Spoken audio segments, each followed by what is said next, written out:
Grüße aus Deutschland.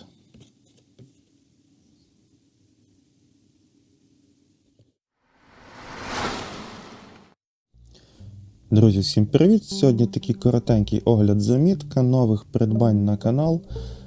Отже, вирішив я оновити наш оцей пошарпаний біноктем. І ці всі покупки були би неможливі без підписника Руслана, який дуже і дуже сильно допоміг. Витратив дуже багато часу свого власного. І це все їздив, дивився, купляв, пересилав, їздив на пошту, забирав.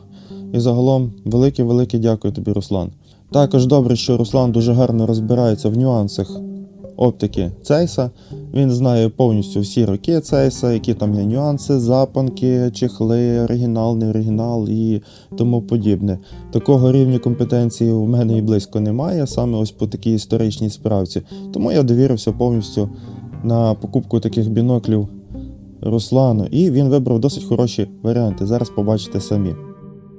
Як ви розумієте, тут все стоять Цейси і один є Eschenbach. Це є 8х20 і це ніщо інше як шунту для ринку Німеччини. Ну, його ми відразу відкладемо і почнемо дивитися на Цейси. Ну, власне, поїхали. Маємо Silva-Mar, роздільне фокусування, такий стан, сильно вище середнього, я б сказав, дуже добрий стан, гарне збереження.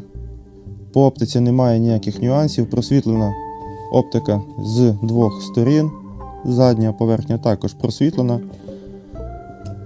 Тобто пропускання в даного бінокля має бути дуже навіть непогане. І єдиний нюанс, тут не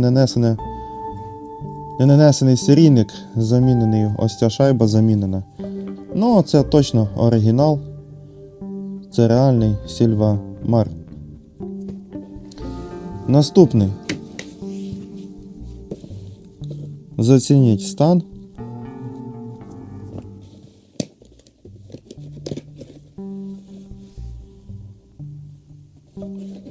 Реально перфектний стан, збереження шикарне.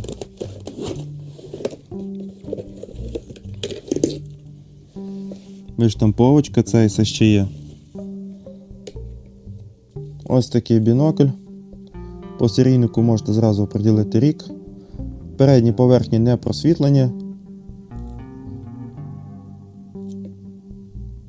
Такий от Silva-Rem.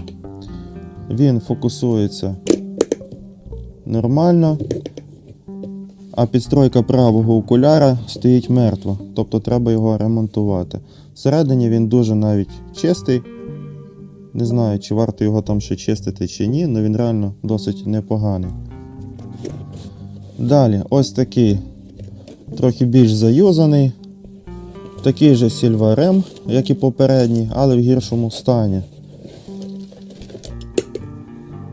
Отже, ось такий Silva-Rem.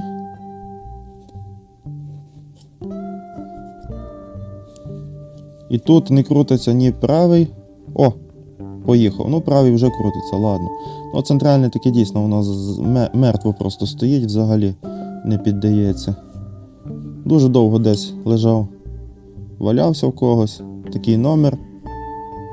По просвітленню фактично те саме. Оптика ніде не царапана, тобто його привести до ладу і ці всі біноклі будуть по оптиці фактично ідеальні. Далі, наступний кофер. Як ви бачите, це щось пізнє.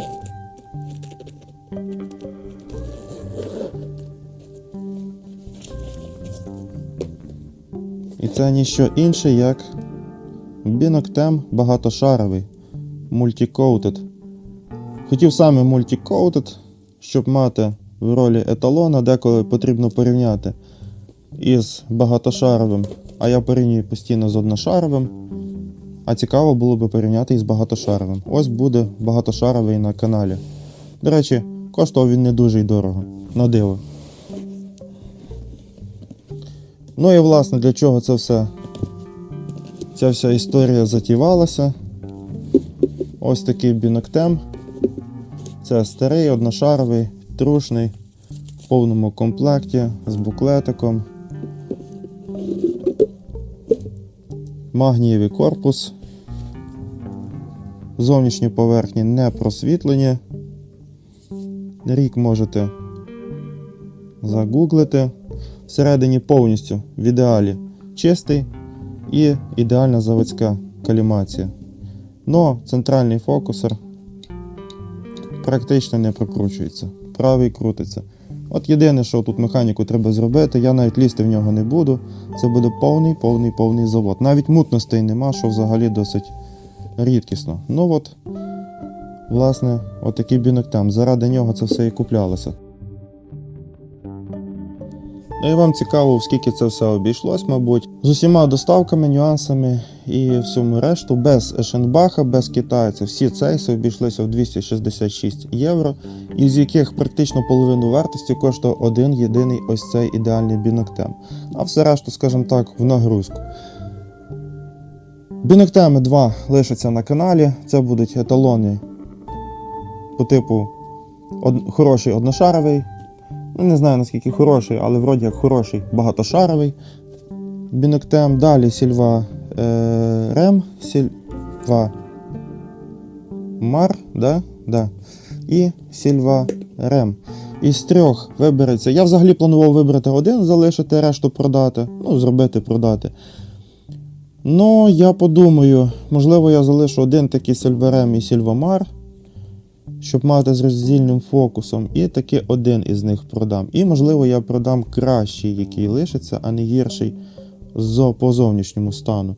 Бо по оптиці я бачу, що вони всі ідеальні, я думаю, що вони будуть показувати однаково, крім ось цього Сільва Мара, він має показувати краще, оскільки він просвітлений з усіх сторін. Ну що ж, друзі, якось так. Знову ж таки, можна лише подякувати Руслану, якого я сильно, скажімо так, напряг, який це все збирав, купляв, шукав. І неймовірна подяка. Що думаєте ви? Пишіть свої думки в коментарях. Якось так. Всім пока.